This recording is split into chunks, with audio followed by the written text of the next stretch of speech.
Good evening and hello guys. आज की video में हम 69 बीपीएससी का पेपर सॉल्व करेंगे। यह पेपर आपके बिहार के सभी कॉम्पिटिटिव एग्ज़ाम में काम आएगा। साथ ही साथ आपके सेंट्रल लेवल के जितने भी एग्ज़ाम होते हैं उसके जीएस में और मैथ रीजनिंग में भी काम आएगा। तो चलिए शुरू करते हैं 69 बीपीएससी का सॉल्व क्वेश्चन पेपर जो कि 2023 में हुआ था।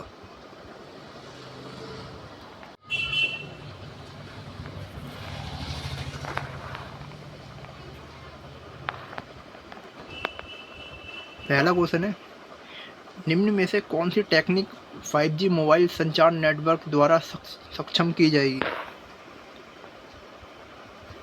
तो इसका आंसर हो जाएगा internet of thing edge computing network slicing. Second question, match the following है। मैं डायरेक्ट आंसर बताया तो इसके। तो यहाँ पे अंतरिक्ष मिशन दे रखे हैं और हमें बताना है कि इस मिशन की खोज किसने की। तो अगर मैं कैसिनी ह्यूजेंस की बात करूँ तो ये सनी ग्रह और उसके जो भी रिंग होता है, वलय होता है, उसकी खोज के लिए किया गया था।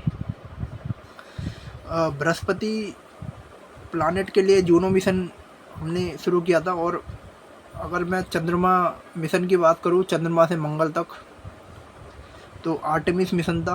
अगर शुक्र ग्रह की बात करूँ तो वेरिटास मिशन था।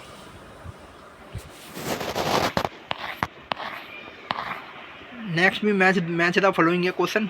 मैं डायरेक्ट आंसर बताया तो इसके। तो यहाँ पे इन्होंने कपड़ा दे रखा है और इसमें इन्होंने पूछा कि उसकी उत्पत्ति कहाँ होती है। अगर मैं लेनिन की बात करूँ तो ये सन के पौधा से बनती है। जटा कोयर की बात करूँ ये तो ये नारियल के पौधे से बनती है। मोहेयर बनती है अंगोरा बकरी से। डाउन बनती है बत्तख और गीच के पंख से। नेक्स्ट क्वेश्चन देख लेते हैं। नेक्स्ट है, निम्न कथनों पर विचार कीजिए। तो कथन देख लेते हैं। पहला कथन है,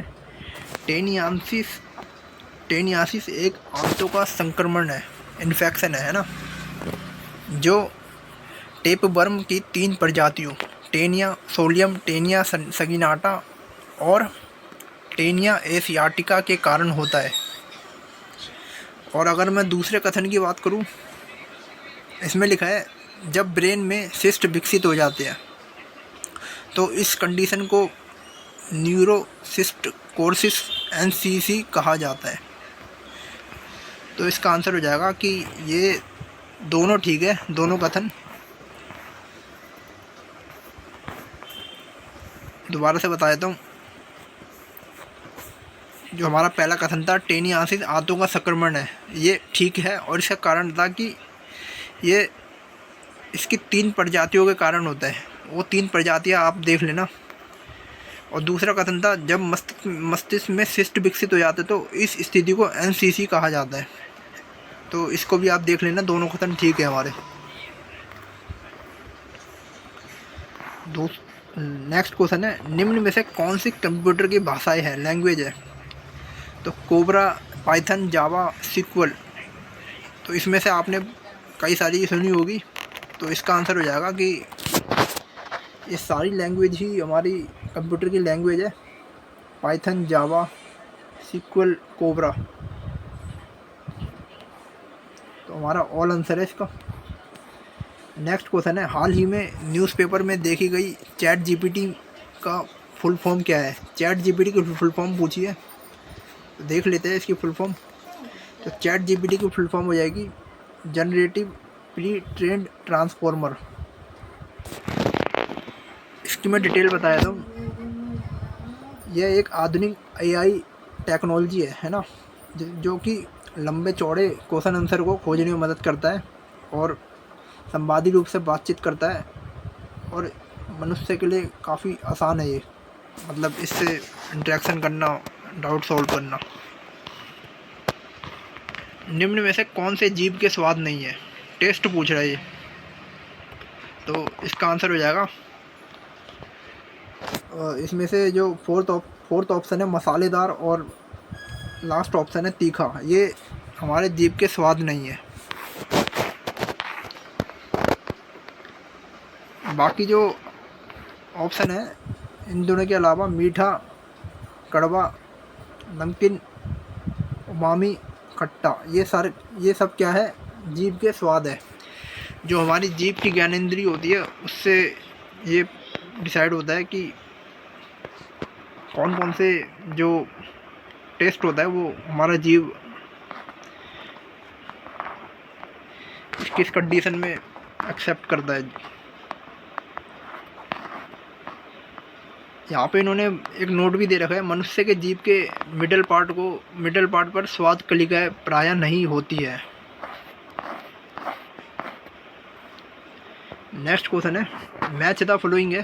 तो मैच द फॉलोइंग नहीं है, यहाँ पे इन्होंने जोड़े दे रखे हैं, तो हमें बताना है कि कौन सा इसमें सही मैच हो रहा है और ठीक है ना। तो इसका आंसर देख लेते हैं। डायरेक्ट आंसर बता देता हूँ मैं इसका। जो एनोरेक्सिया है वो खाने का विकार है, इंसोम्निया है वो नींद संबंधी विकार है, और डिस्पनिया है सांस की तकलीफ़ है, एनोम्सिया है गंध की आंशिक या पूर्ण हानि है। अब नेक्स्ट क्वेश्चन है कि जो ब्रह्मांड में पल्सर होते हैं वो क्या होते हैं। आंसर हो जाएगा कि घूमते हुए न्यूट्रॉन तारे, ये हमारे पल्सर होते हैं। नेक्स्ट क्वेश्चन है प्रयोगशाला में विकसित हीरे LGD, इसके संदर्भ में हीरे के बीज के रूप में किसका उपयोग किया जाता है। आंसर हो जाएगा ग्रेफाइट का। बुलेट प्रूफ जैकेट के बनाने के लिए उपयोग किया जाने वाला फाइबर क्या है। आंसर हो जाएगा केवलर से बनता है। जो आपका बुलेट प्रूफ जैकेट होता है ना, वो सब ये फाइबर होता है केवलर नाम का, जो कि एक आर्टिफिशियल रेस है।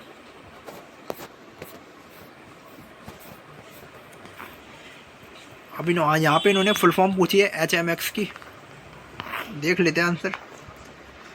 तो यहाँ पे हमारा ऑप्शन 1 ठीक हो जाएगा।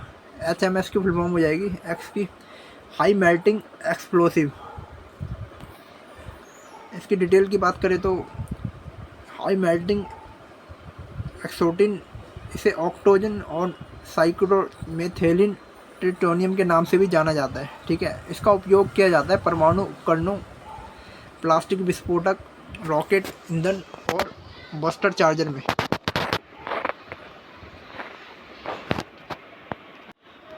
नेक्स्ट क्वेश्चन है अक्टूबर 2022 में लॉन्च किए गए टेस्ला के ह्यूमनॉइड रोबोट का क्या नाम है। आंसर हो जाएगा ऑप्टिमस। मैनहट्टन परियोजना क्या है। मैनहट्टन परियोजना आपकी एक रिसर्च और डेवलपमेंट है जो कि न्यूक्लियर वेपन होते हैं उसका उत्पादन किया जाता है उसमें। नेक्स्ट क्वेश्चन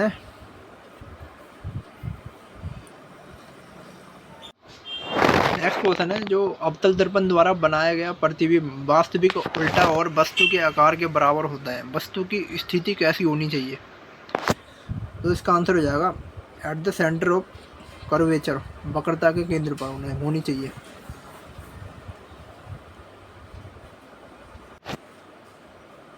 नेक्स्ट क्वेश्चन है फोटो इलेक्ट्रिक सेल एक ऐसा उपकरण है, ऐसी डिवाइस है जो कि आपका जो प्रकाश ऊर्जा होता है उसको विद्युत ऊर्जा में ट्रांसफ़र करता है, बदलता है।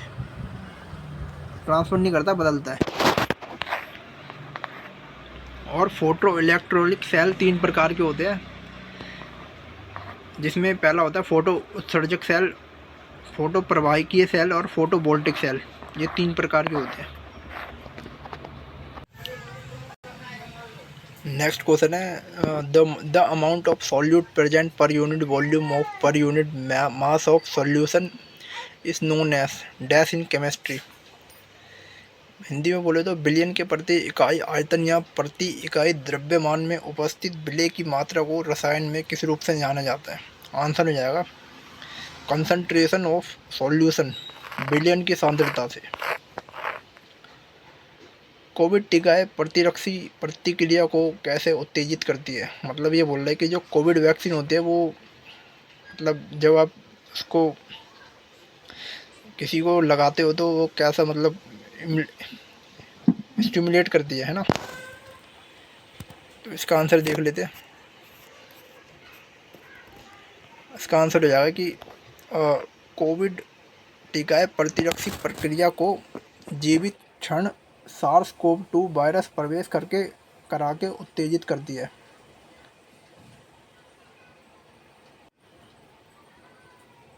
फिर है कोविड-19 टीके हमारे शरीर को कोविड वायरस के प्रति प्रतिरोधक क्षमता विकसित करने में मदद करते हैं। टीकाकरण के बाद हमारे शरीर में मेमोरी टी लिम्फोसाइट्स के साथ साथ वह लिम्फोसाइट की आपूर्ति भी बची रहती है, जो याद रखेगी कि भविष्य में उस वायरस से कैसे लड़ना है। नेक्स्ट क्वेश्चन देख लेते हैं। निम्न में से कौन सा तरल बिजली का कुचालक है। इसका आंसर हो जाएगा इनमें से कोई सा भी नहीं। सही आंसर क्या है मैं बता देता हूँ। तो नींबू का रस, दूध, सिरका, सामान्य नमक, सल्फ्यूरिक अम्ल, नमकीन पानी, संतरे का जूस, आसुत जल, शहद, समुद्री पानी, वर्षा जल, ये सब क्या है, विद्युत के सुचालक है। मतलब इनसे करंट मतलब वो हो सकता है, ट्रांसफ़र हो सकता है। सिरका और नमक का घोल बिजली संचालन करने में सक्षम है। मतलब इनकी एक्यूरेसी ज़्यादा होगी इनकी कंपैरिजन में। डीएनए डबल हेलिक्स संरचना की खोज किसके द्वारा की गई। आंसर हो जाएगा जेम्स वॉटसन और फ्रांसिस क्रिक। नेक्स्ट क्वेश्चन है, अलग अलग द्रव्यमान की दो वस्तुएं चंद्रमा की सतह के पास स्वतंत्र रूप से गिरने से क्या होगा। इसका आंसर हो जाएगा किसी भी क्षण में एक ही वेग होगा। मतलब जो वेलोसिटी होगी वो सेम रहेगी दो वस्तुओं की। बैस्टा टीके प्रतिरोधक शक्ति प्रदान करने के लिए कैसे काम करते हैं। इसका आंसर हो जाएगा ये जो बैस्टा टीके होता है वायरस को किसी भी अलग वायरस के संशोधित संस्करण में रखकर, है ना, ये शक्ति प्रदान करते हैं। इंग्लिश में बोले तो by placing the virus in modified version of a different virus.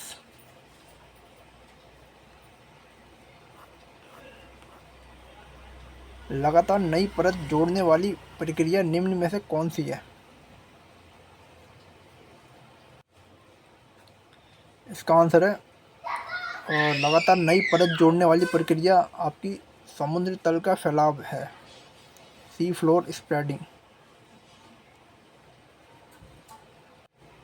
Next question है, भूपटल के टुकड़े मेंटल में गति द्वारा निरंतर धीमी गति से प्रवाहित होते हैं। इस सिद्धांत को क्या कहते हैं। ज्योग्राफी से क्वेश्चन है।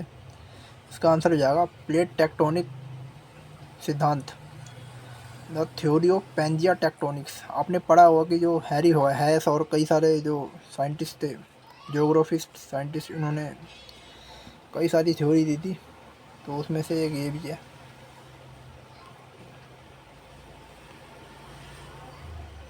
mRNA पद का विस्तारित रूप क्या है, जो महामारी की शुरुआत से ही व्यापक रूप से चर्चा में रहा।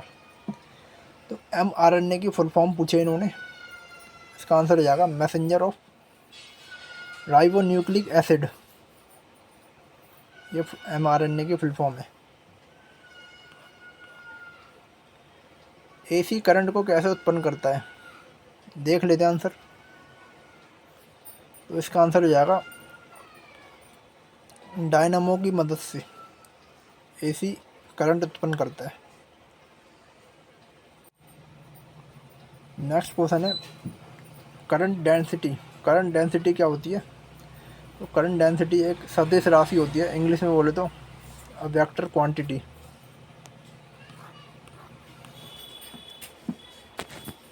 मेडिकल केमिस्ट्री में जो दवाई होती है उसका वर्गीकरण किस आधार पर सबसे अधिक उपयोगी है? आंसर हो जाएगा आणविक लक्ष्यों के आधार पर उपयोगी है।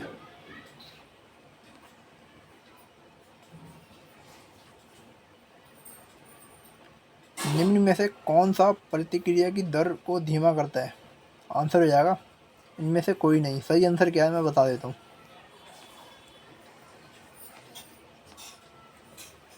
मंद प्रतिक्रियाएं जिनके वेग साधारण ताप पर मापे जा सकते हैं तथा इन प्रतिक्रियाओं की क्रियाविधि का अध्ययन आसानी से किया जा सकता है। प्रतिक्रियाओं की दर को विष धीमा करता है, जहर धीमा करता है। एक उत्प्रेरक की उपस्थिति में प्रतिक्रिया का वेग अधिक या कम हो जाता है। उत्प्रेरक की उपस्थिति में प्रतिक्रिया की सक्रियण ऊर्जा की क्रियाविधि बदल जाती है। धन उत्प्रेरक सक्रिय ऊर्जा को हटा देता है, फिर जिससे प्रक्रिया तेजी से होने लगती है। नेगेटिव उत्प्रेरक सक्रिय ऊर्जा को बढ़ा देता है, जिससे प्रतिक्रिया का वेग घट जाता है। वैसी प्रतिक्रिया जिसमें प्रतिकारक एक ही प्रावस्था में रहते हैं समांगी प्रतिक्रिया कहलाती है।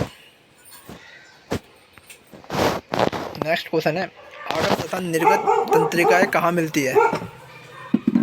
आंसर हो जाएगा केंद्रीय तंत्रिका तंत्र में।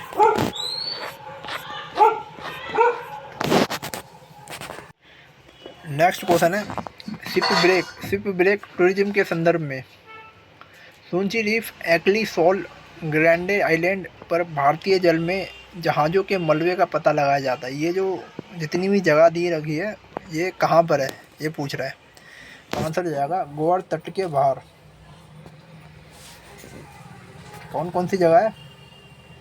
शिपवर्क टूरिज्म, शिपवर्क इन इंडियन वाटर्स, है ना। सूंची रीफ, एमी शॉल और ग्रैंड आइलैंड ये सब कहाँ पे है? गोवा के तट के बाहर। G20 मेंबर किसका प्रतिनिधित्व करते हैं?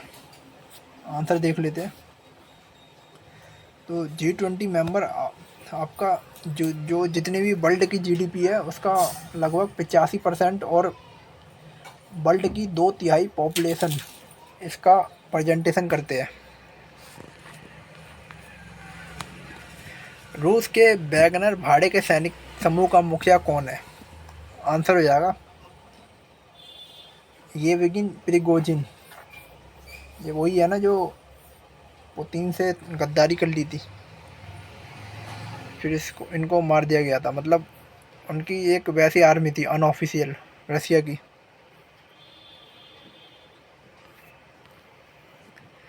ग्लोबल जेंडर गैप रिपोर्ट किसके द्वारा जारी की जाती है? आंसर हो जाएगा the world economic forum. Next question है, यूके की महारानी एलिजाबेथ सेकंड के संबंध में कौन सा कथन सही है? इसका आंसर देख लेते हैं। तो इसका आंसर हो जाएगा कि जो यूके की महारानी एलिजाबेथ सेकंड थी उन्होंने 70 साल तक शासन किया था पहले तो, और 96 साल तक आते आते उनकी डेथ हो गई थी। ठीक है, और ये यूके की सबसे लंबे समय तक शासन करने वाली शासिका थी। ठीक है, आप मुझे बताओ कि इंडिया में कौन सी जो पीएम है जो लेडी थी सबसे ज़्यादा शासन किया उन्होंने? कमेंट करके बताना। गुजरात में आयोजित डेफ एक्सपो 2022 तक ये जो हुआ है डेफ एक्सपो 2022 में गुजरात में, इसका जो थीम थी, सब्जेक्ट क्या था इसका? तो इसका जो सब्जेक्ट था हमारा ये गौरव का मार्ग, ये था पाथ टू प्राइड के मार्ग पे जाना है। ठीक है, नेक्स्ट क्वेश्चन है, थांडीक्यूट फेस्टिवल जो 3 दिन तक चलता है वो किस देश में मनाया जाता है? आंसर हो जाएगा म्यांमार में। व्हाइट हाउस के संबंध में निम्न कथनों पर विचार कीजिए। इसका आंसर देख लेते हैं। तो इसका आंसर हो जाएगा कि जो वाइट हाउस है ये अमेरिका के डेमोक्रेसी का प्रतीक है ना। आपने देखा होगा कि डोनाल्ड ट्रम्प जब से आए हैं वो बहुत सारी बड़ी बड़ी मीटिंग वाइट हाउस में ही कर रहे हैं, या फिर रसिया यूक्रेन वॉर हो, या फिर कई सारे वॉर हो, या फिर ऑफिशियल बड़ी मीटिंग हो, तो वाइट हाउस में ही सब कंडक्टेड होता है। नेक्स्ट क्वेश्चन देख लेते हैं। नेट मीटरिंग को कभी कभी समाचारों में भी देखा जाता है, तो ये है क्या? आंसर हो जाएगा नेट मीटरिंग एक बिलिंग तंत्र है, एक बिलिंग मैकेनिज्म है जो कि सोलर एनर्जी सिस्टम मालिकों को ग्रिड में जोड़ी गई बिजली का श्रेय देता है। ठीक है। Next question match the following है, मैं इसके आंसर बताया तो डायरेक्ट। सबसे पहले हमें इन्होंने रंग दे रखा है, और वो जो रंग है वो किसके संयोजन से बनता है, मतलब जो मैजेंटा रंग है वो किन दो रंग को मिला के बनता है। तो मैजेंटा की बात करें तो ये लाल और नीला से बनता है। टील कलर की बात करें तो ये नीला, हरा और सफ़ेद से बनता है। मोव कलर की बात करें तो ये नीला, लाल, सफ़ेद से बनता है। और मैं सियान कलर की बात करूँ तो हरा और नीला से बनता है। गहरे समुद्र में डूबने वाली उस पनडुब्बी का नाम क्या है जो टाइटैनिक जहाज़ के पोतावशेष की यात्रा के दौरान फट गई थी? आंसर हो जाएगा टाइटन। क्या थी ये? पनडुब्बी थी। क्या हुआ था इसके साथ? ये टाइटैनिक जहाज़ जब डूबा था उस यात्रा के दौरान ये फट गई थी।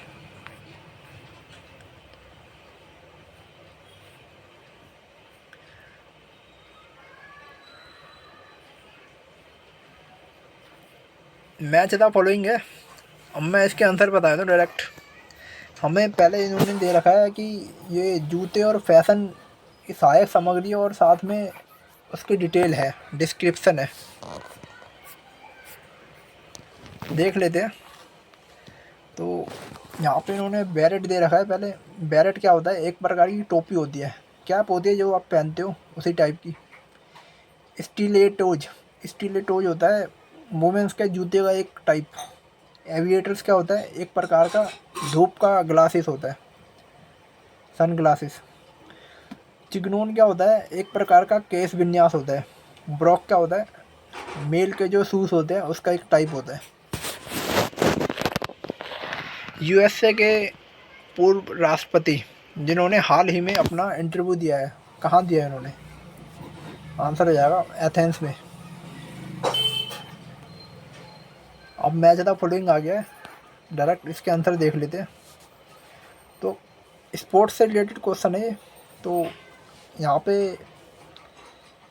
वीनस रोज वाटर डिंस, ये विंबलडन ट्रॉफी है फीमेल से रिलेटेड। ऑस्ट्रेलियन ओपन महिला, ये क्या है? ये डॉफिने ऑर्कुड्स मेमोरियल कप से रिलेटेड है। फ्लीसिंग मीडोज, ये यूएसए ओपन है। और फ्रेंच ओपन में आ जाता है रोलैंड गैरोस।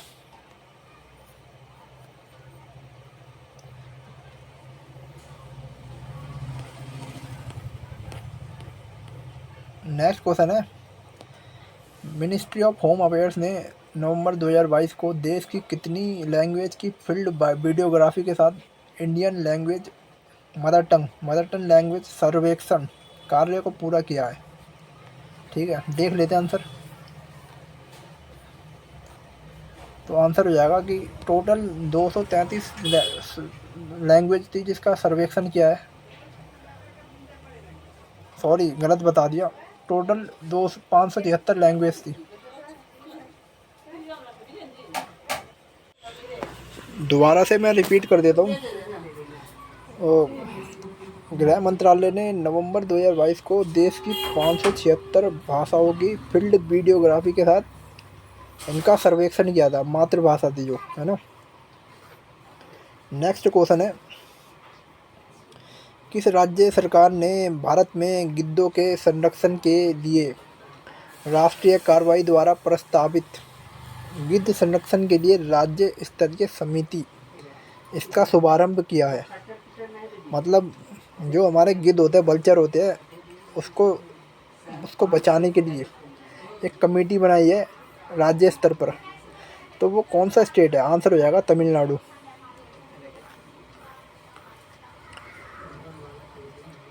10 कैप्टिव नस्ल 10 कैप्टिव ब्रीड एशियाई लाइब्रेरी कछुए मुख्य भूमि में एशिया की सबसे बड़ी कछुआ प्रजातियों में से एक है ना। तो इन्होंने पूछा कि हाल ही में भारत के किस राष्ट्रीय उद्यान में ये छोड़े गए थे? क्या छोड़े गए थे? जो एक कछुए की ब्रीड होती है 10 कैप्टिव, है ना, एशियाई कछुआ है, बहुत बड़ा, ठीक है। तो इसको एक नेशनल पार्क में छोड़ा गया है, ठीक है। तो वो नेशनल पार्क कौन सा है हमारा? आंसर हो जाएगा नतांगकी नेशनल पार्क। नतांगकी नेशनल पार्क में ये एशियाई ब्रीड कैप्टिव ब्रीड का कछुआ छोड़ा गया है, बहुत मिसाल का है। हाल ही में किस देश ने फिर से अरुणाचल प्रदेश को भारत का एक अभिन्न अंग घोषित किया? आप सबको पता ही होगा। ये अगर विरोध की बात करूँ तो ये चाइना विरोध करता है इसका, लेकिन यूएसए हमारी साइड रहता है, तो यूएसए ने अरुणाचल प्रदेश को भारत का एक अभिन्न अंग माना है ना।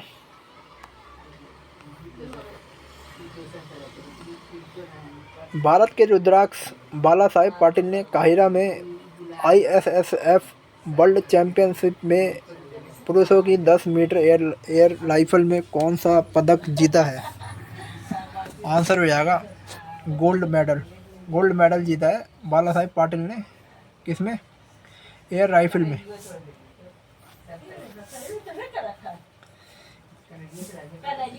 एनईपी 2020 किस ग्रेड में व्यावसायिक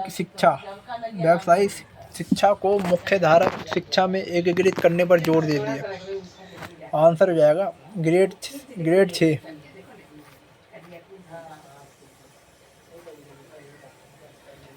भारत ने किस देश के साथ आर्थिक सहयोग और व्यापार समझौते ECTA पर सिग्नेचर किए है? आंसर हो जाएगा ऑस्ट्रेलिया के साथ। नेक्स्ट क्वेश्चन है, सहज भाषा अधिनियम निम्न में से किस देश द्वारा हाल ही में पारित किया गया? आंसर हो जाएगा न्यूजीलैंड। ये करंट अफेयर का क्वेश्चन है, इसलिए मैंने ज़्यादा डिटेल में नहीं जा रहा क्योंकि ये बहुत पुराना हो गया। नेक्स्ट क्वेश्चन है, दुनिया के पहले पादप परागकणों जिन्हें टिलिया डेरम्बिडिस कहा जाता है, टिलिया डेरम्बिडिस जीवाश्म हाल ही में किस देश में पाए गए? जो ये पादप परागकण है टिलिया डेरम्बिडिस, ये रसिया में पाए गए हैं। नेक्स्ट क्वेश्चन है, सुर्खियां बटोरने वाली लिस्बन घोषणा किस इकाई के संरक्षण से संबंधित है? आंसर हो जाएगा महासागर। निम्न में से कौन सा जानवर सिंधु घाटी सभ्यता के लोगों को पता नहीं था? आंसर हो जाएगा घोड़ा। घोड़े के मतलब प्रमाण तो नहीं मिले, लेकिन इसकी अस्थियां पाई गई है, ठीक है, सरकोजदा में। लेकिन ये भी डिस्प्यूटेड है थोड़ा, क्योंकि जब तक पूरा सबूत नहीं मिल जाता हम कह नहीं सकते। यहाँ पे लिखा भी हुआ है कि जो सरकोजदा नामक बंदरगाह नगर था, वहाँ से घोड़े के अवशेष प्राप्त हुए हैं, ठीक है, और ये विवादित रहा है, डिस्प्यूटेड रहा है, ठीक है। इसलिए बस ये याद रखना कि घोड़े के विषय में लोगों को नहीं पता था, है ना। कौन से जानवर थे जिनके बारे में पता था? बैल हो गया, भैंस हो गई, ऊँट, गधे, बकरे, सूअर, हाथी, भेड़े, कुत्ते, बिल्लियाँ, ये सब पता थी, है ना।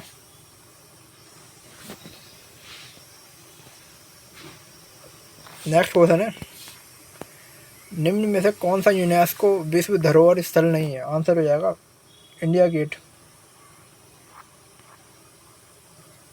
भारतीय संविधान में डीपीएसपी की अवधारणा किस देश से ली गई है? आयरलैंड। सिक्किम भारतीय संघ का पूर्ण राज्य कब बना? आंसर हो जाएगा 1976 या 1975 भी हो सकता है। सही आंसर देख लेते हैं हम। तो क्या बोलते हैं, 1974 में संशोधन हुआ था 35वां, लेकिन जब 36वां संशोधन हुआ 1975 को ये लागू हो गया। तो राइट आंसर सिक्किम राज्य बना 1975 को, 36वां कॉन्स्टिट्यूशनल अमेंडमेंट था, है ना। निम्न में से कौन सी मुद्रा सबसे महंगी है? आंसर हो जाएगा पाउंड स्टर्लिंग। बिहार सरकार ने किस वर्ष तक कार्बन उत्सर्जन कम करके बिहार राज्य को प्रदूषण मुक्त बनाने की योजना बनाई है? सारे आंसर गलत है इसमें से। सही आंसर क्या है मैं बता देता हूँ। तो टारगेट है 2040 तक कार्बन उत्सर्जन कम करने का। भारतीय कला में स्तूप, चैत्य, विहार, इन सब का निर्माण किससे संबंधित है? आंसर हो जाएगा बौद्ध धर्म से। क्योंकि आपने देखा होंगे कि जो बौद्ध धर्म के मॉन्यूमेंट्स होते थे, ढांचे होते थे, उसमें विहार, स्तूप और चैत्य स्तंभ ये सब बनाए जाते थे।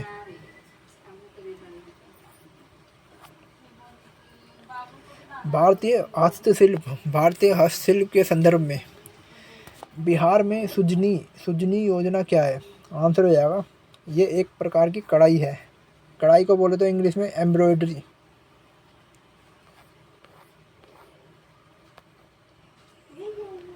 बिहार में विक्रमशिला विश्वविद्यालय के संबंध में निम्न कथनों पर विचार कीजिए। तो आंसर हो जाएगा इसका, ये जो बिहार का वर्तमान में ये बांका जिला में है और इसकी स्थापना पाल वंश के राजा ने की थी।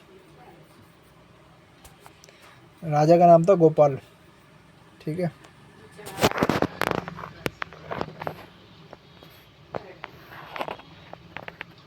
आपको पता ही होगा कि अंग्रेज़ों ने हमारी कई सारी यूनिवर्सिटी जो काफ़ी नामी गिरामी थी उनको नष्ट कर दिया था। यहाँ पे भी बौद्ध धर्म, वज्रयान संप्रदाय, इन सब का अध्ययन होता था। खगोल विज्ञान, तर्कशास्त्र, कानून, कई सारी चीज़ें यहाँ पढ़ाई जाती थी।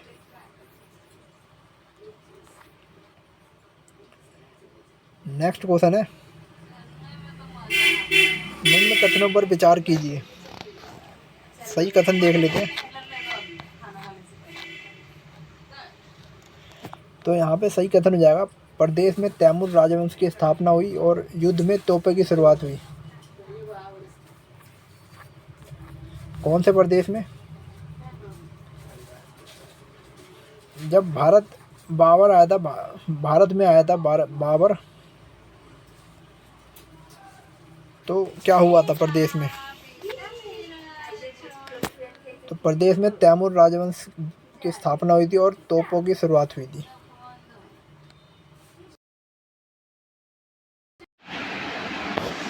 क्वेश्चन नंबर 65 में दिया गया है कि निम्न में से किस बंदरगाह को मुगल काल के दौरान बाबुल मक्का कहा जाता था?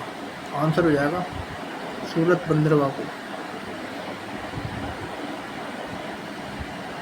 नेक्स्ट क्वेश्चन है, अष्टप्रधान मंत्री परिषद थी, तो अष्टप्रधान मराठा साम्राज्य में थी, तो मराठा प्रशासन हो जाएगा।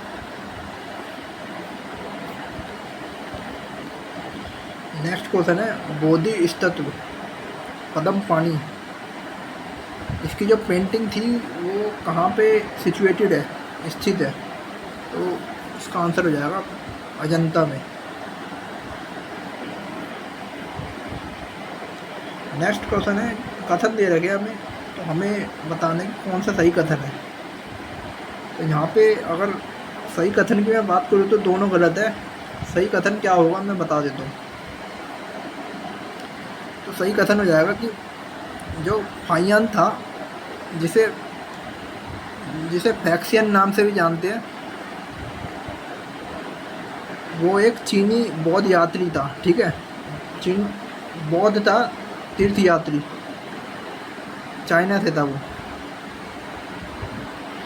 ये चंद्रगुप्त द्वितीय के शासनकाल में आया था और यहाँ पे इसने संस्कृत का अध्ययन किया था। ठीक है,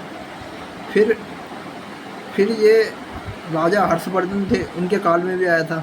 ठीक है, और इसने कश्मीर, सियालकोट, कन्नौज, नालंदा यहाँ जाकर बौद्ध धर्म की जो शाखा होती है हीनयान और महायान, इनसे रिलेटेड इन्होंने स्टडी करी थी। ठीक है, ये है फाहियान के बारे में। बस इतना याद रखना, फाहियान का जब नाम आए तो चंद्रगुप्त द्वितीय और हर्षवर्धन इनके शासनकाल में था और बौद्ध धर्म की स्टडी से रिलेटेड आया था। ठीक है, next question match the following है, मैं डायरेक्ट आंसर बता देता हूँ। तो यहाँ पे हमें कुछ नाम दे रखे हैं और उसका प्रोफेशन कौन सा है उस हिसाब से हमें बताना है। चरक का प्रोफेशन है वो डॉक्टर, चिकित्सा था। ठीक है, ब्रह्मगुप्त का हो गया मैथमेटिशियन, बरामीर का हो गया एस्ट्रोलॉजर, विशाख दत्त का हो गया नाटककार। नेक्स्ट क्वेश्चन है, भारत में फारसी त्यौहार नौरोज की शुरुआत किसने की? आंसर हो जाएगा बलबन ने।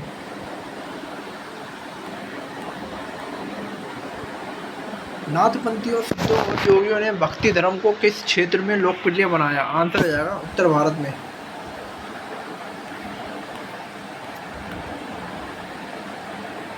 अब यहाँ पे हमें कथन दे रखे हैं, हमें सही कथन बताना है। तो यहाँ पे दोनों कथन सही है, मैं कथन पढ़ देता हूँ। पहला है कि पूरा क्वेश्चन देख लेते हैं स्टार्टिंग से। जो वुड डिस्पैच आया था 1854 का, वुड डिस्पैच आया था ना 1854 में, एजुकेशन से रिलेटेड था ये। तो देख लेते हैं क्या लिखा है इसमें लिखा है कि इसने हायर स्टडीज़ के लिए शिक्षा के माध्यम के रूप में इंग्लिश की सिफारिश की थी। ठीक है, ये बिल्कुल ठीक है। फिर इसने बोला कि इसने वीमेन एजुकेशन और वोकेशनल ट्रेनिंग पर फोकस किया था। ठीक है, ये भी ठीक है। तो दोनों कथन ठीक है। नेक्स्ट क्वेश्चन है, मैथिली भाषा का जो डेवलपमेंट हुआ था, विकास हुआ था, वो किसके शासनकाल में हुआ था? आंसर हो जाएगा कन्नाट राजवंश। कहाँ का था ये कन्नाट राजवंश? तो ये इसका टाइम पीरियड दे रखा है 1206 से 1526। ठीक है, और कन्नाट राजवंश को सिमराव वंश के नाम से भी जाना जाता है।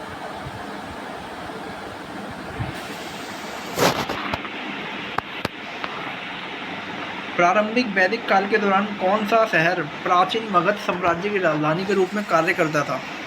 आंसर हो जाएगा राजगिरी। ठीक है, नेक्स्ट क्वेश्चन देख लेते हैं।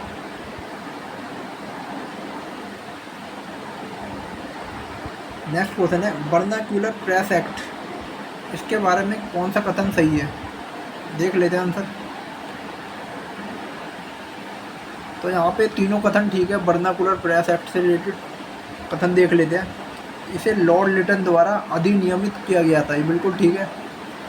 फिर लिखा है कि ये गैगिंग एक्ट था कोई, इसके रूप में जाना जाता है, ये भी ठीक है। फिर लिखा है कि इस एक्ट को लॉर्ड रिपन ने निरस्त कर दिया था। ठीक है, तो ये तीनों ठीक है। नेक्स्ट क्वेश्चन है, लॉर्ड मेयो के 1870 के संकल्प के बारे में निम्न में से कौन से कथन सही है? देख लेते हैं आंसर इसका। तो ऑप्शन डी इसका राइट आंसर है। मैं एक बार पढ़ के बता देता हूँ। तो स्टार्टिंग से पढ़ लेते हैं एक बार। लॉर्ड मेयो के 1870 के संकल्प के बारे में कौन से कथन सही है?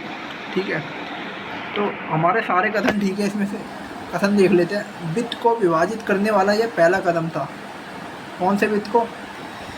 केंद्रीय और प्रांतीय लेवल पे इसने वो फाइनेंस था ना, उसको डिवाइड कर रखा था। ठीक है। फिर लिखा है कि प्रांतीय सरकारों को कुछ सेवाएं प्रसारित करने का अधिकार दिया था। ये भी ठीक है। इसने मौजूदा असमानता को सुधारने का प्रयास किया। ये भी ठीक है। फिर लिखा है प्रांतों की वास्तविक ज़रूरतों पर ध्यान केंद्रित किया। ये भी ठीक है। सारे कथन ठीक है, तो उस हिसाब से हमारा आंसर डी हो जाएगा। नेक्स्ट क्वेश्चन देख लेते हैं। नेक्स्ट क्वेश्चन है, राजनीति की प्रारंभिक पुस्तक नीति सार। नीति सार जो पुस्तक थी वो किसके द्वारा लिखी गई? आंसर हो जाएगा कामंदक। फुतुहात ए आलमगीरी किसके द्वारा लिखी गई? ईश्वर दास नागर के द्वारा। चीनी स्रोत के अनुसार श्रीलंका के शासक मेघवर्मन ने गया में बौद्ध मंदिर बनाने की अनुमति के लिए किस राजा के पास एक मिशनरी भेजा था? आंसर हो जाएगा समुद्रगुप्त। नेक्स्ट क्वेश्चन है, कब बिहार पहली बार ब्रिटिश शासित भारत के तहत बंगाल प्रेसिडेंसी से अलग हुआ?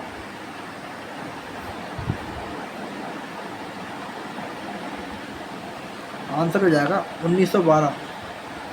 1912 में पहली बार बिहार में ब्रिटिश शासित भारत के तहत बंगाल प्रेसिडेंसी से अलग हुआ। ठीक है। बिहार का निर्माण भी शायद 1912 में हुआ है। अगर आपको पता तो आप कमेंट करके बताना। और बिहार से झारखंड कब अलग हुआ था? तो 2000 में। ठीक है। और क्या बोलते हैं, उड़ीसा जो राज्य है वो भी बिहार से अलग हुआ था 1936 में। इसे भी याद रखना। ऐसे ही यूपी से कौन कौन से राज्य अलग हुए आप मुझे कमेंट करके बताना।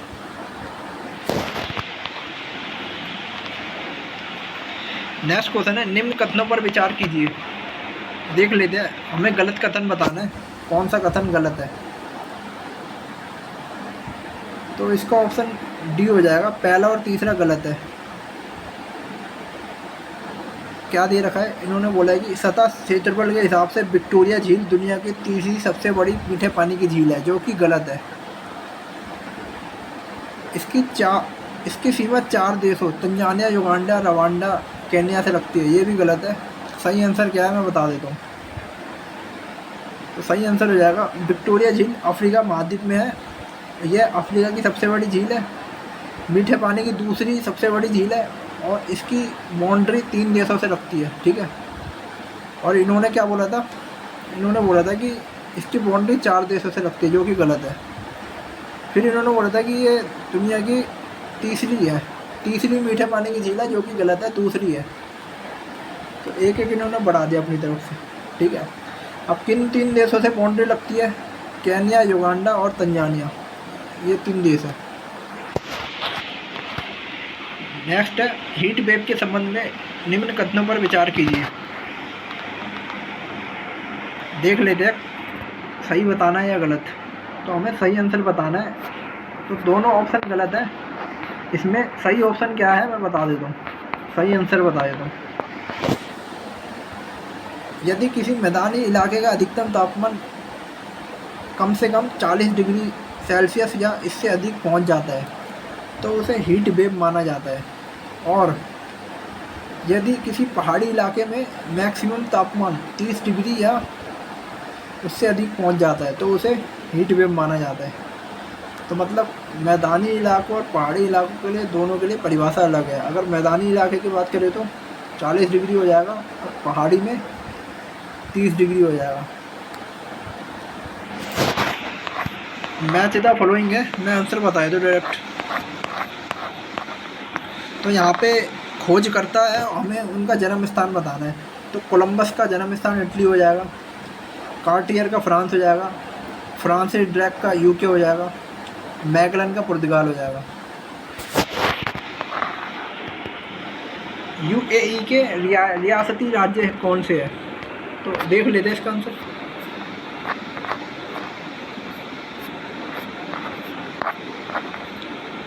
तो यूएई के रियासती राज्य यहाँ पे आबू धाबी हो जाएगा, दुबई हो जाएगा, शारजा हो जाएगा, अजमान हो जाएगा, उमल कुवैन हो जाएगा और फुजैरा हो जाएगा, रास अल खैमा हो जाएगा। तो ये यूएई के रियासती राज्य देख लो क्या क्या पूछ लेते हैं। तो अगर आप वर्ल्ड मैप का स्टडी कर रहे हो तो आपको थोड़ा डिटेल में भी जाना पड़ सकता है अगर कोई चीज़ खबरों में है तो।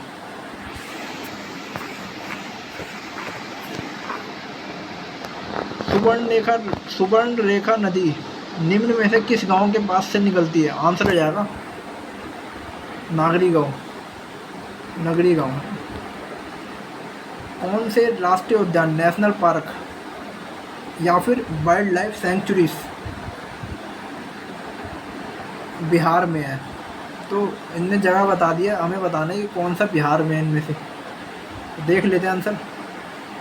तो आंसर की बात करें तो यहाँ पे वाल्मीकि राष्ट्रीय उद्यान और भीम बांध वन्य जीव अभयारण्य, ये दोनों बिहार राज्य में स्थित है। नेक्स्ट क्वेश्चन है, गैंगेटिक डॉल्फिन के बारे में बताना है। कथन दे रखे हैं इन्होंने, सही आंसर बता देता हूँ। हमें सही कथन बताना है। तो चारों कथन ठीक है हमारे। तो एक बार कथन पढ़ लेते हैं। तो गैंगेटिक डॉल्फिन को IUCN रेड लिस्ट के तहत लुप्तप्राय जीव के रूप में वर्गीकृत किया है। ठीक है, ये ठीक है। फिर क्रिस्टलियन नेत्र लेंस नहीं है, ये भी ठीक है। जो इसे प्रभावी रूप से अंधा बना देती है, ये बिल्कुल ठीक है। तीसरा स्टेटमेंट क्या है? यह इको लोकेशन का उपयोग कर आगे बढ़ती है और शिकार करती है, ये भी ठीक है। इसे भारत के राष्ट्रीय जलीय जीव के रूप में मान्यता दी गई है, ये भी ठीक है। हमारे चारों ऑप्शन ठीक है, तो उस हिसाब से हमारा ऑप्शन डी हो जाएगा। गंडक नदी का दूसरा नाम क्या है? आंसर हो जाएगा नारायणी नदी। बिहार के किस जिले में सोना पाया जाता है? आंसर हो जाएगा जमुई जिले में। त्रिवेणी नहर का निर्माण किस नदी पर किया गया? गंडक नदी पर। असर्सन और रीजन दे रखा है, देख लेते हैं आंसर।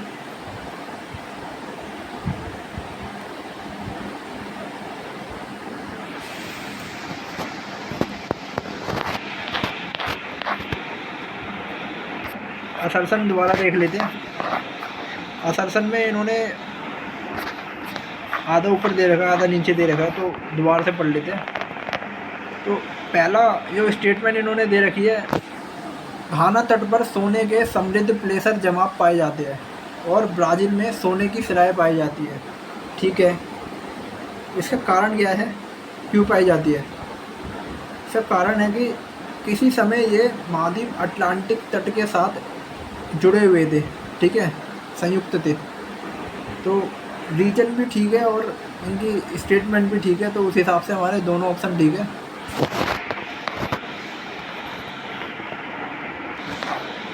यहाँ पे लिखा भी हुआ है कि घाना तट पे सोने के जो प्लेसर जमाव पाए जाते हैं, ये अटलांटिक तट के साथ संयुक्त है, इसलिए पाए जाते हैं। ठीक है, नेक्स्ट क्वेश्चन देख लेते हैं। मैच द फॉलोइंग है। हमें यहाँ पे इन्होंने चट्टानें दे रखी है और उसके क्या फीचर या लक्षण है, तो उससे मैच करना है। देख लेते हैं, सही आंसर देख लेते हैं। धारवाड़ चट्टान प्रणाली। तो धारवाड़ चट्टान सिस्टम में क्या है, ये सबसे पुराने आर्कियन रॉक सिस्टम है, उसका हिस्सा है। ठीक है, फिर नेक्स्ट इन्होंने बोल रखा है कि विंध्यन चट्टान प्रणाली, ये बलुआ पत्थर, चूना पत्थर, डोलमाइट, कार्टेजाइट, सैल इस चट्टान प्रणाली के मुख्य घटक हैं। नेक्स्ट है क्वाटरनरी चट्टान प्रणाली, ये हिमालयी प्रायद्वीपीय नदियों द्वारा मिट्टी आदि के तीव्र जमाव से निर्मित होती है, ये भी ठीक है। फिर लिखा है तृतीय चट्टान प्रणाली, इसमें लिखा है ये पश्चिमी चंपारण जिले में पाई जाती है, ये भी ठीक है। नेक्स्ट क्वेश्चन है, निम्न में से कौन सी समुद्री जैव विविधता के दृष्टिकोण से दुनिया का सबसे समृद्ध क्षेत्र है, जिसमें ज्वार नद, समुद्र तट, निकट तटीय पर्यावरण के जंगल, समुद्री घास, प्रवाह भित्तियाँ, दलदल, मैंग्रोव के साथ 21 द्वीप आइलैंड शामिल है ना। इसने बोला कि जो इसने बायोस्फीयर रिजर्व दे रखी है ना, तो उसमें बोला कि दुनिया का सबसे समृद्ध कौन सा है जिसमें ये सब पाए जाते हैं।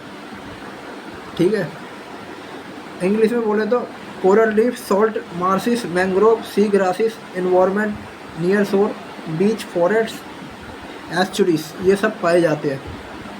तो आंसर हो जाएगा मन्नार की खाड़ी बायोस्फीयर रिजर्व, सबसे रीच है ये। नेक्स्ट क्वेश्चन है 90% पूर्वी देशांतर पर स्थित थिम्पू का स्थानीय समय निर्धारित कीजिए जब ग्रीनविच 0 डिग्री में दोपहर के 12 बजे का समय हो। देख लेते हैं। तो आपने अपनी ज्योग्राफी क्लास में सीखा होगा कि कैसे निकालते हैं। तो इंटू 4 इन्होंने कर रखा है 90 डिग्री को, तो 360 मिनट निकल गए। तो टोटल आंसर 6 घंटे हो जाएगा मिला जुला के। तो आप देख लेना, आंसर देख सकते हो आप। तो थिम्पू का स्थानीय मान ग्रीनविच के समय से 6 घंटे आगे है। हमारा कितने घंटे आगे है कमेंट करके बताना। निम्न में से कौन सा कथन सही है? तो ऑप्शन दे रखे हैं, तो यहाँ पे मैं सही आंसर बता देता हूँ। अभ्रक कोडरमा में पाया जाता है, ये सही कथन है। कोडरमा कहाँ में है, कहाँ पर है, मुझे कमेंट करके बताना। ग्लोब पर 1 डिग्री के अंतराल पर खींची गई अक्षांश रेखाएं कितनी है?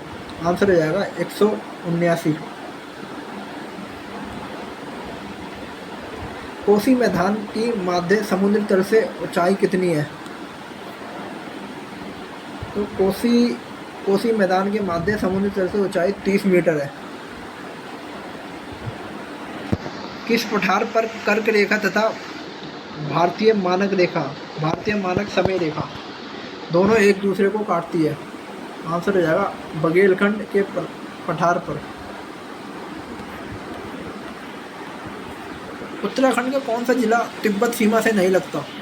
आंसर हो जाएगा अल्मोड़ा जिला। एल नीनो धारा कहाँ प्रवाहित होती है? आंसर हो जाएगा प्रशांत महासागर में। नेक्स्ट क्वेश्चन है कॉलेजियम प्रणाली के बारे में विचार कीजिए। देख लेते हैं इसका आंसर। इन्होंने कथन दे रखे हैं, तो कौन सा कथन सही है ये पूछ रहा है इन्होंने। तो कॉलेजियम प्रणाली के हिसाब से ये आपका तीसरा कथन ठीक है, पढ़ देता हूँ मैं। सुप्रीम कोर्ट और हाई कोर्ट के न्यायाधीशों की नियुक्ति कॉलेजियम प्रणाली के माध्यम से ही की जाती है। बिल्कुल सही क्वेश्चन है। इसमें कोई गवर्नमेंट का इंटरफेयर नहीं होता, ये सुप्रीम कोर्ट के रूल्स एंड रेगुलेशन के हिसाब से होता है।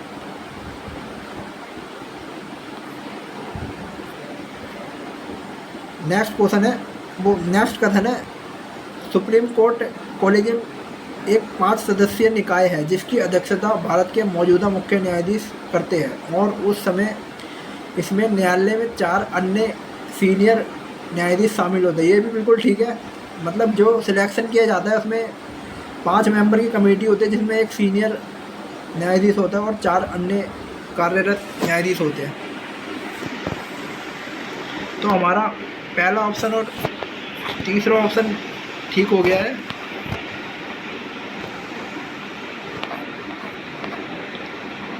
और कॉलेजियम प्रणाली की शुरुआत जो हुई थी वो 1993 में हुई थी।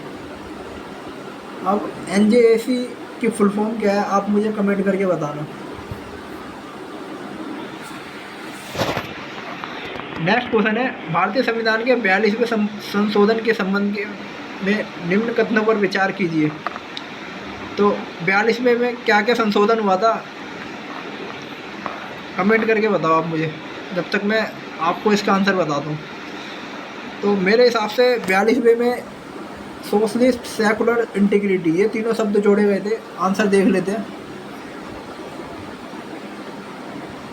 बिल्कुल ठीक है, समाजवाद, धर्मनिरपेक्षता, अखंडता, SSI, ये 3 शब्द 42वें संविधान संशोधन अधिनियम में जोड़े गए थे। नेक्स्ट क्वेश्चन है, किसी समुदाय को अनुसूचित जनजाति के रूप में घोषित करने के लिए क्या आवश्यक विशिष्टताएं हैं? आंसर देख लेते हैं। तो ये सारी विशिष्टताएं अनुसूचित जनजाति को साबित करने के लिए बिल्कुल सही साबित खरी उतरती है। पहला है आदिम लक्षणों के संकेत, दूसरा है विशिष्ट संस्कृति, तीसरा है बड़े पैमाने पर समुदाय के साथ संपर्क में शर्म, ये भी ठीक है, और पिछड़ापन और भौगोलिक अलगाव, ये चारों कथन ठीक है। उस हिसाब से हमारा ऑप्शन ठीक हो जाएगा, ऑप्शन डी। मतलब क्वेश्चन ये था कि किसी समुदाय को शेड्यूल ट्राइब आपको घोषित करना है तो कौन से लक्षण होने चाहिए, विशिष्टताएं होनी चाहिए। तो ये चार विशिष्टताएं हैं, चारों ठीक है, आप देख सकते हो।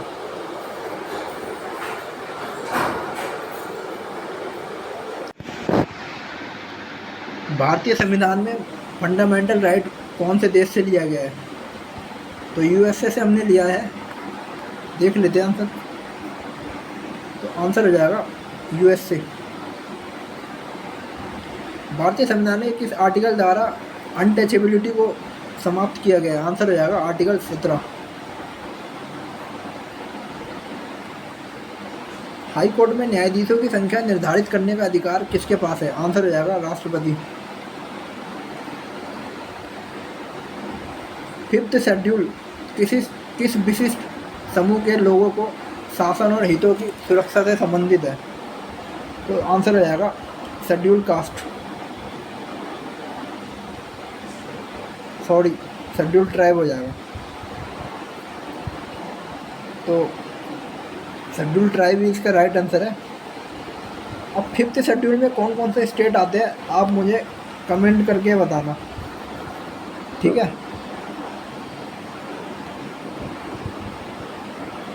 तो ये इसकी ट्रिक है, असम, त्रिपुरा, मिजोरम, मणिपुर, ठीक है। तो यहाँ पे इन्होंने दे भी रखा है असम, मेघालय, त्रिपुरा, मिजोरम, ये 4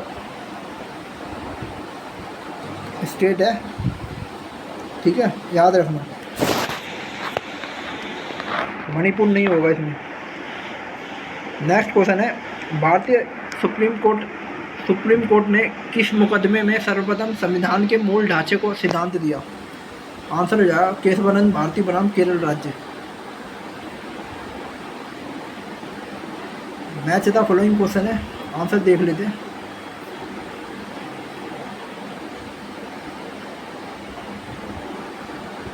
भारतीय कम्युनिस्ट पार्टी, आंसर मैच हो जाएगा 1964, मार्क्सवादी है ये, ठीक है। फिर दोबारा है सीपीआई 1925,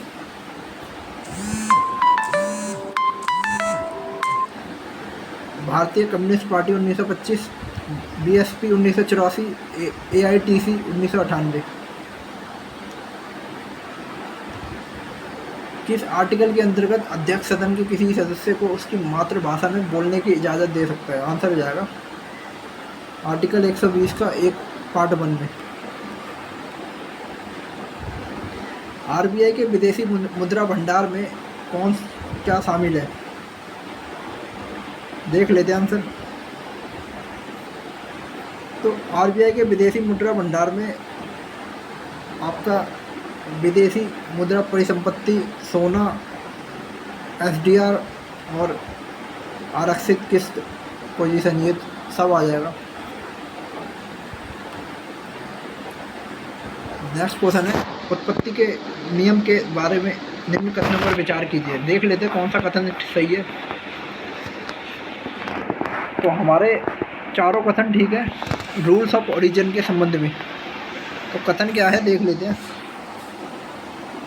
उत्पत्ति के नियम की किसी उत्पाद के राष्ट्रीय स्रोत को निर्धारित करने के लिए आवश्यक मानदंड है, ठीक है। उत्पत्ति के नियम कस्टम एजेंसियों को यह जानने में मदद करते हैं कि किसी दिए गए उत्पाद पर कौन से नियम और कौन से शुल्क लागू है, ये भी ठीक है। इसका उपयोग व्यापार सांख्यिकी के प्रयोजन के लिए किया जाता है, ये भी ठीक है। और इसका महत्व इस तथ्य से प्रमाणित होता है कि कई मामलों में टैक्स और प्रतिबंध आयातों के स्रोतों पर निर्भर करते हैं। ये भी ठीक है। मतलब कोई वस्तु कहाँ से ओरिजिन हो रही है, उत्पत्ति हो रही है ना, ये जानना ज़रूरी है।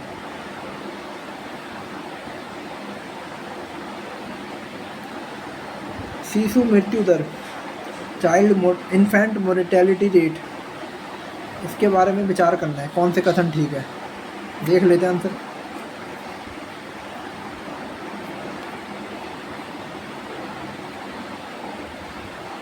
तो ऑप्शन 2 और 3 इसका सही है। देख लेते हैं क्या लिखा है। 1950 में शिशु मृत्यु दर 189.6 थी, ये ठीक है। और 2019 में शिशु मृत्यु दर 30 है, ये भी ठीक है। मतलब इम्प्रूवमेंट हुई है।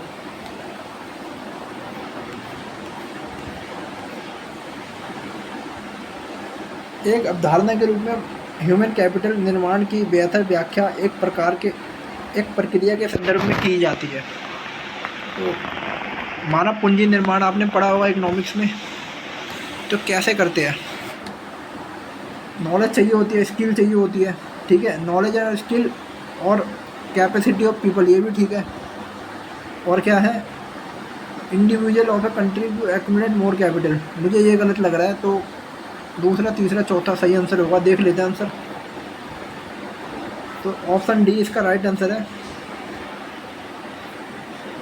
तो हमसे पूछा क्या था इन्होंने, हमसे इन्हें सही आंसर पूछा था ना। तो इसने हमसे ये सारे ठीक है ना, लेकिन इसमें से सबसे ज़्यादा ठीक कौन सी व्याख्या है, तो हमें वो बतानी थी। तो इसमें नॉलेज, स्किल और कैपेबिलिटी, ये तीनों चीज़ आ गई है। इन तीनों चीज़ों से एक ह्यूमन कैपिटल कंप्लीट हो जाता है। तो उस हिसाब से हमारे फोर्थ ऑप्शन की व्याख्या बिल्कुल ठीक है। पढ़ देता हूँ मैं व्याख्या। देश के लोगों का ज्ञान, कौशल स्तर और क्षमताओं में वृद्धि है ना, इससे एक ह्यूमन कैपिटल कंप्लीट होता है।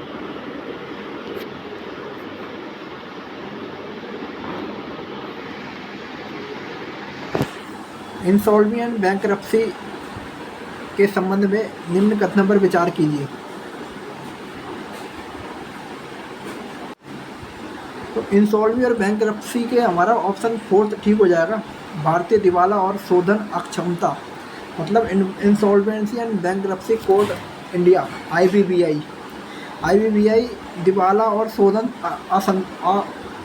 अक्षमता कार्यवाही की देखरेख के लिए जिम्मेदार नियामक एक निकाय है, ठीक है।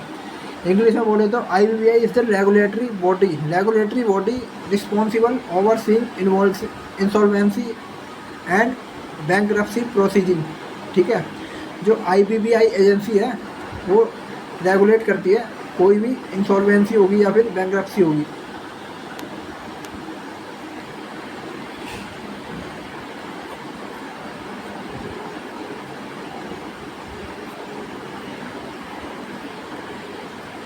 नेक्स्ट क्वेश्चन है, औद्योगिक नीति संकल्प किस वर्ष अपनाया गया। आंसर हो जाएगा 1956। PLI product link incentive scheme, इसके बारे में कथन दे रखे, हमें आंसर बताने। करंट अफेयर में आपने काफ़ी कुछ पढ़ रखा होगा। सरकार बिजनेस को बढ़ाने के लिए काफ़ी ज़्यादा स्कीम निकालती है, तो उसी से रिलेटेड है ये। तो इसमें हमारा ऑप्शन 2 और 3 राइट आंसर है। मैं बता देता हूँ क्या लिखा है इसमें। तो इसमें लिखा है कि PLI स्कीम, इस स्कीम में आवेदकों की 2 श्रेणियाँ हैं। पहली है ग्लोबल और दूसरी है घरेलू, ठीक है। तो वैश्विक कंपनियां और घरेलू कंपनियां, 2 श्रेणियाँ इसमें, ठीक है। फिर क्या लिखा है, यह योजना पात्र कंपनियों को 6 वर्षों की अवधि के लिए भारत में निर्मित लक्ष्य श्रेणी में शामिल वस्तुओं की शुद्ध वृद्धिशील बिक्री पर लगभग 8% का औसत प्रोत्साहन प्रदान किया जाता है, ठीक है। तो हमारा ऑप्शन 2 और 3 इसका राइट आंसर है।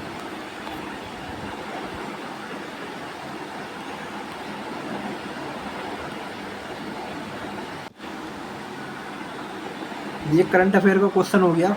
तो स्वामित्व स्कीम की तरह कोई स्कीम है तो आप वो पढ़ लेना। तो यहाँ पे ऑप्शन 1 और 3 इसका सही आंसर है। देख लेते हैं इन्होंने क्या दिया है। तो ये करंट अफेयर का क्वेश्चन है 2021 का। तो आप 2025 के हिसाब से जो इससे रिलेटेड क्वेश्चन स्कीम है वो पढ़ लेना। नेक्स्ट क्वेश्चन है, किसी वित्तीय आपातकाल की स्थिति में आर्टिकल 360 लागू करने का परिणाम निम्न में से कौन से है। तो क्वेश्चन ये कहना चाहता है कि अगर हमारे देश में फाइनेंशियल इमरजेंसी लग गई तो आर्टिकल 360 के हिसाब से क्या उसके रिजल्ट होंगे। ठीक है, तो आंसर देख लेते हैं। राष्ट्रपति राज्यों को राज्य मामलों के संबंध में सेवारत सभी या किसी वर्ग के कर्मचारियों के वेतन और भत्ते कम करने के आदेश दे सकते हैं। ये ठीक है बिल्कुल। फिर राज्य विधानमंडल द्वारा पारित धन विधेयक या अन्य वित्तीय विधेयक को राष्ट्रपति के विचारात आरक्षित रखने की आवश्यकता नहीं है। ये गलत है। नेक्स्ट है, राष्ट्रीय उच्चतम न्यायालय और उच्च न्यायालयों के जजों के साथ संघ मामलों के संबंध में सेवारत सभी या किसी वर्ग के कर्मचारियों के वेतन भत्ते कम करने के आदेश दे सकते हैं। ठीक है, ये भी ठीक है। मतलब ये कटौती करने और कम करने की बात कर रहे हैं, मतलब ये ठीक निकल रहा है ना। फिर हमारा ऑप्शन 4 है, किसी विधानमंडल द्वारा पारित होने के बाद धन विधेयक या अन्य वित्तीय विधेयक राष्ट्रपति के विचारात आरक्षित रखे जाएंगे। ये भी ठीक है। तो मतलब फाइनेंशियल इमरजेंसी में यही है ना कि वित्तीय संकट हो गया, तो वित्तीय संकट से निपटने के लिए कटौती किया जाएगा, कॉम्प्रोमाइज़ किया जाएगा, है ना, और विचार किया जाएगा ज़्यादा से ज़्यादा। तो इस हिसाब से आप आंसर निकाल सकते हो। बाकी कोई मेरे को लॉजिक दिखता नहीं है, क्योंकि कितना कुछ आप याद रख सकते हो। नेक्स्ट क्वेश्चन है, निम्न में से कौन से कारक संभावित रूप से इंडियन इकॉनमी में मुद्रास्फीति जनित मंदी में योगदान कर सकते हैं। देख लेते हैं आंसर। ऑप्शन डी इसका राइट आंसर है। तो हमारे सारे ऑप्शन ठीक है। तो स्टैगफ्लेशन की बात कर रही है। तो स्टैगफ्लेशन में क्या क्या जो पोटेंशियली फैक्टर है जो पोटेंशियल हो सकते हैं, कंट्रीब्यूट कर सकते हैं स्टैगफ्लेशन में। देख लेते हैं। सरकारी खर्च में वृद्धि के कारण उच्च मुद्रास्फीति दबाव, ये ठीक है हमारा। फिर है औद्योगिक उत्पादन में गिरावट और आर्थिक विकास में सुस्ती, ये भी ठीक है। फिर स्टैगफ्लेशन से कुल मांग और उपभोक्ता खर्च में कमी, ये भी ठीक है। फिर घरेलू मुद्रा की वृद्धि के कारण निर्यात कॉम्पिटिटिवनेस, इसमें कमी आ जाएगी, ये भी ठीक है। तो हमारे चारों ऑप्शन ठीक है। नेक्स्ट क्वेश्चन है, आर्थिक सर्वेक्षण 2023 के अनुसार एफडीआई क्या वर्णित करता है। तो ये करंट अफेयर का क्वेश्चन है 2023 का। तो आप 2025 के हिसाब से क्या है एफडीआई की इकोनॉमिक सर्वे, तो उस हिसाब से आप अपना करंट अफेयर चेक कर देना। और क्या मेन पॉइंट है आप कमेंट करके बताना। जब तक नेक्स्ट क्वेश्चन देखते हो। बिहार के गया जिला की वर्तमान पॉपुलेशन कितनी है। आंसर हो जाएगा, यहाँ पे सारे ऑप्शन गलत दे रखे हैं, मैं सही आंसर बता देता हूँ। तो 2011 की जनगणना के अनुसार गया जिले की पॉपुलेशन है 43,91,418। 5वां सबसे अधिक पॉपुलेस्ट रीजन है, जिला है बिहार का। केंद्र सरकार के गैर योजना व्यय के बारे में कौन से कथन सही है, देख लेते हैं। तो जो एक्सपेंडिचर होता है वो ब्याज भुगतान पर होता है, ठीक है। तो ये बिल्कुल ठीक है।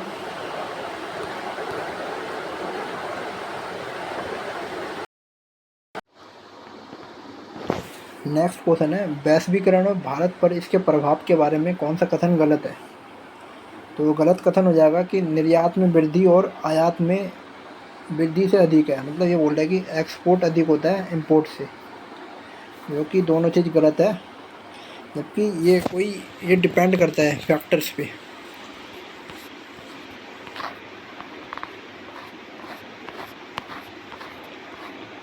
संघ सरकार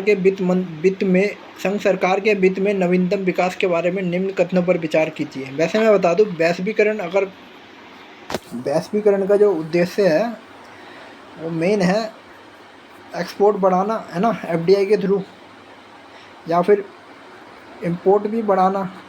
ज़रूरी रेयर अर्थ मटेरियल होते हैं, लेकिन अगर वो विकसित राष्ट्र है तो वो इंपोर्ट बढ़ाएगा, और मतलब अल्प विकसित है तो वो टेक्नोलॉजी लेगा ज़्यादा से ज़्यादा, है ना, और डेवलप्ड कंट्री है वो ज़्यादा से ज़्यादा एक्सपोर्ट बढ़ाएगा। तो ये डिपेंड करता है, अगर अल्प विकसित राष्ट्र पे कोई ऐसी टेक्नोलॉजी है तो वो एक्सपोर्ट ज़्यादा कर देगी, है ना। तो हम ये नहीं कह सकते कि निर्यात में वृद्धि और आयात से अधिक होगी, है ना। तो इसमें डेटा दे रखा है तो आप देख लेना, 1990, 91 में, 2015 में, 22 में, है ना। तो ये सब है। नेक्स्ट क्वेश्चन है, संघ सरकार के वित्त में नवीनतम विकास के बारे में निम्न कथनों पर विचार कीजिए। तो हमें यहाँ पे क्या बोलते हैं, फाइनेंस से रिलेटेड वो दे रखे हैं इन्होंने कथन।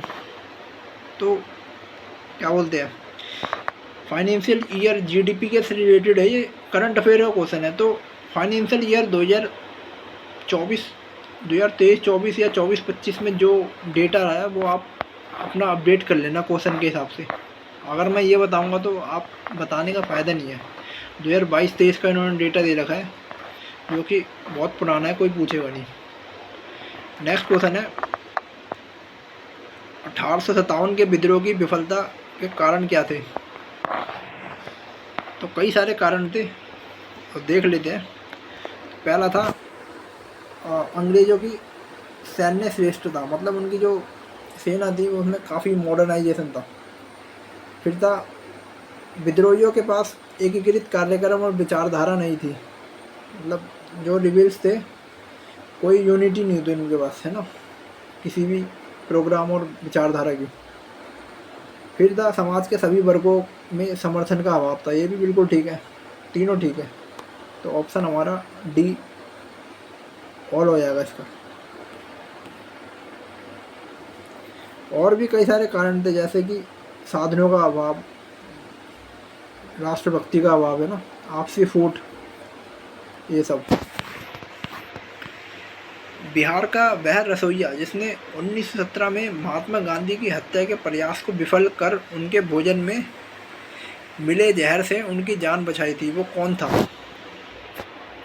तो उस रसोइया का नाम बटक मियाँ थे रसोइया, जिन्होंने 1917 में महात्मा गांधी की जो भोजन था उसमें जहर मिला हुआ था, उनसे उनकी जान बचाई थी। 1937-38 के दौरान बिहार में बकास्ट आंदोलन किसके द्वारा आयोजित किया गया। स्वामी सहजानंद सरस्वती के द्वारा ये बकास्ट आंदोलन आयोजित किया गया। कई सारे स्टूडेंट ने पढ़ा भी होगा कि जो किसान आंदोलन हुए थे बिहार में 1936 के करीब, उसमें भी इनका काफ़ी योगदान था। वो 1937-38 में हुआ था ये भी, तो उसी से रिलेटेड है ना। ज़मींदारों द्वारा भूमि से किराएदार को बेदखल, उनके खिलाफ फिर कई सारा उन्होंने काम किया था। तो ये सब है। नेक्स्ट क्वेश्चन है, भारत के स्वतंत्रता संग्राम के दौरान निम्न घटनाओं पर विचार कीजिए। हमें कौन सी घटना पहले हुई थी, कौन सी बाद में हुई थी, ये हमें बताना है क्रोनोलॉजिकल ऑर्डर में। तो पहले हुआ था सूरत विभाजन, फिर हुआ था माल्य मिंटो सुधार, फिर हुआ था होम रूल आंदोलन, फिर हुआ था खेड़ा सत्याग्रह। उस हिसाब से हमारा आंसर 2, 4, 1, 3 हो जाएगा। यहाँ भी देख सकते हो डेट वाइज दे रखा है इन्होंने, सूरत विभाजन, Morley Minto, home rule, Kheda. Lord Lytton निम्न में से किससे संबंधित नहीं है। तो इल्बर्ट बिल से रिलेटेड नहीं है। इल्बर्ट बिल से रिलेटेड कौन है, लॉर्ड रिपन है ना। अगर सही है तो आप कमेंट करना, अगर गलत हो तो भी कमेंट करना।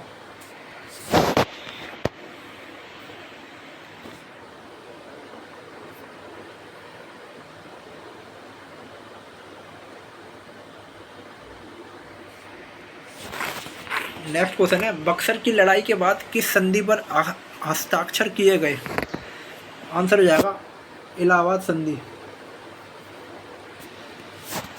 मतलब यही होता था ना, अंग्रेज कई सारी जो बैटल्स जीत जाते थे तो वो संधि करके उसे ख़त्म कर देते थे। तो बक्सर का युद्ध हम हार गए थे, तो उसके बाद इलाहाबाद की संधि हुई थी, treaty of Allahabad. Dutch east India company ने किस वर्ष पटना में अपना कारखाना स्थापित किया? आंसर हो जाएगा 1632।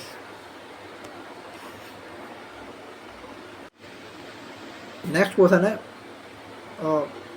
निम्न में से किस आंदोलन में महात्मा गांधी ने भूख हड़ताल को हथियार के रूप में सर्वप्रथम प्रयोग किया? आंसर हो जाएगा अहमदाबाद हड़ताल। 1918 में हुआ था अहमदाबाद हड़ताल।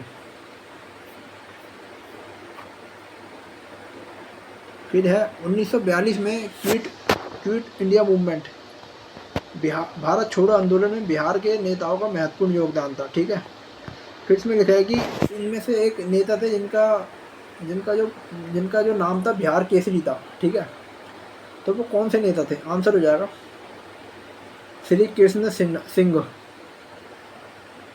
ठीक है, तो केसरी से आप श्री कृष्ण थोड़ा मिलता जुलता नाम है तो आप याद रख सकते हो। ठीक है, भगवान का नाम है ना, तो केसरी भगवान का नाम है, तो भगवान कौन है? श्री कृष्ण, ऐसे याद रख सकते हो।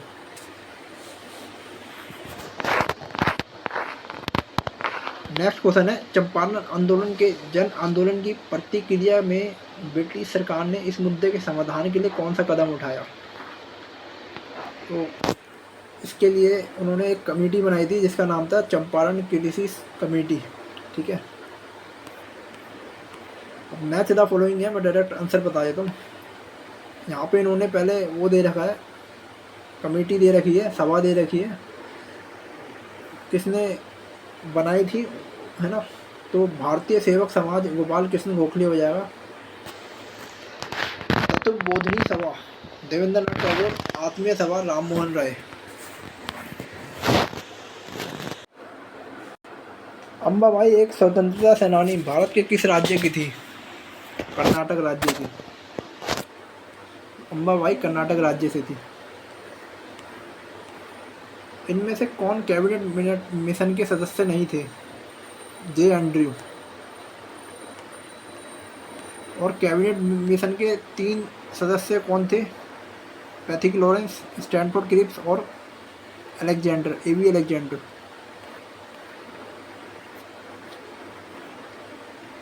सुरक्षा वॉल्व सिद्धांत, इसके आधार पर भारतीय राष्ट्रीय कांग्रेस की स्थापना की गई, फिर ब्रिटिश सरकार को खतरों से बचाने के लिए की गई थी। ठीक है, तो इसका विचार किस नेता ने दिया था?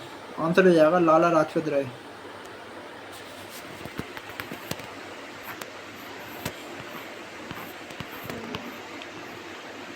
लाला लाजपत राय की हत्या कैसे हुई थी, आप मुझे कमेंट करके बताना। निम्न में से आईएनसी के किस अधिवेशन में पहली बार फंडामेंटल राइट से संबंधित प्रस्ताव पारित किए गए? आंसर हो जाएगा कराची सेशन 1931। ठीक है, नेक्स्ट क्वेश्चन है, ये मैथ और रीजनिंग के क्वेश्चन है, आप आंसर मैच कर लेना अपने, क्योंकि अगर मैं इसे करवाने बैठूंगा तो टाइम भी काफ़ी लग जाएगा और हो सकता है कि आप थोड़ा बोरियत फील करो। हम अलग से इसके लिए वीडियो बना लेंगे, मैथ और रीजनिंग के जो भी क्वेश्चन है।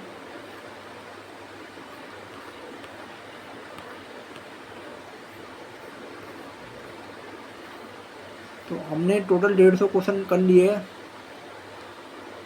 दोस्तों। यहाँ पे हमारी वीडियो ख़त्म होती है। वीडियो अगर पसंद आए तो वीडियो को लाइक करें, चैनल को सब्सक्राइब करें।